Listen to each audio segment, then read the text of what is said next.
Assalamu alaikum. Ciğerimiz biriksin. Hem ya Allah'ımızdan tanrıkla etmeyi Allah-u Teala nasip etsin bana. Üçün şabayta haber maddiyse devnali devlet. Bozukta var, siz bana ayıp etmeyiz. Var çıkanınız biz bağrımızda bile yedik. Bunları biliyoruz şu. Ya şu masalayı neye çekmeye gerek değil. Masalayı neye veriyoruz sanmayın.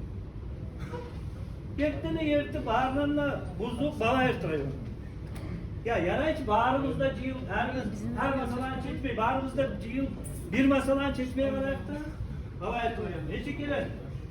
Şuna 5-6 yıl ben yürüdüm sık başı olarak. 5-6 yıl buna yalan etme tüleydim. Ya geldiğinizde bu yüzden zaten niyetiyiz. Bana ertiriyorlar, ben seni çakıramam. 50 yanlışta geldiğinizde kalkma söyleyinizde. Olduk da her ben özümü halkımı söksün, özümü söyleyeyim bana kalacak mı? Tek kitaplara ita, masalarını çekmeyi suyarsan, sana gitsin kitaplar. Özümü o sağlığını algılayıp sanmayacak seni. Özümü o sağlığını algılayıp sanmalara kimle olmayıp kuşlara mı olsa? Yertte ayıp da. Buna Zarifan ayıp geldi. Kant etmeyi günahtır. Açalım mı? Ya.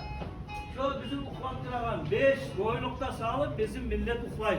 Aylukta buna baba ettireyim ya başkaları yılların hakkında bilmeyin.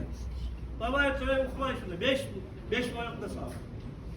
O halk durup siz ne için o masalar çektiğiniz gelin anlatın. Ya yara içi bir kere sana bedavet dileyim mi? Sana bedavasına bana yaman etkiyi için olan bir yakışılık yok. Yolum dostum kardeşim daha ne söz bana etayım sana. Ben olsa sana perneteyim de etmeyim var. Ya geldi ya geliyiz. Aldığa bana biz rapta yazsana bana. Birinci her zaman bir yaktan taraf başlamalı. Lvovski'de. Bir o yanına başlarız ayağımda çekçenen taraf. Birinci Kamart'ta geliyiz. Kamart'ta gelip adam yoldaşı söyler. Kılavasında tabur. Ya yurtun altında neyi? Biz sayılan hakimler çekme gerekçi bu masalarını. Siz ayıp etseniz de şundan kısa kağıt yazıp versek şunu bir yerine seyir taşa koyar hakimler. Onun için var. Şu her yurtun başım tutulan baba şu yurtun deputatlarını ben anlayın köyde yazmaya gerek rayonlu Sabranya baba et rayonu. Şu masalara karar olsun. Çöküp de baba ette Kamart'ta yazsa, Yağmur'da yazsa bir daha sanayı da baba ette gelmeşikte bir daha sonra yazsa rayonlu Sabranya boyunda beyazınlar asmatrayet etet vapros.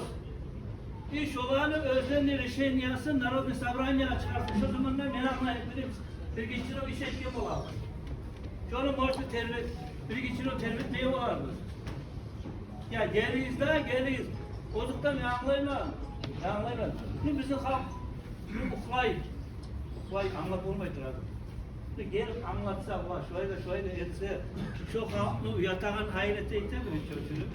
Şu benim masalam ama sözleri olduk da o durum vatandaşı sayette bir daha kalalım. Yakşı. Ya yakşı. O zaman mahatamlarda yapıyorsun. Bunda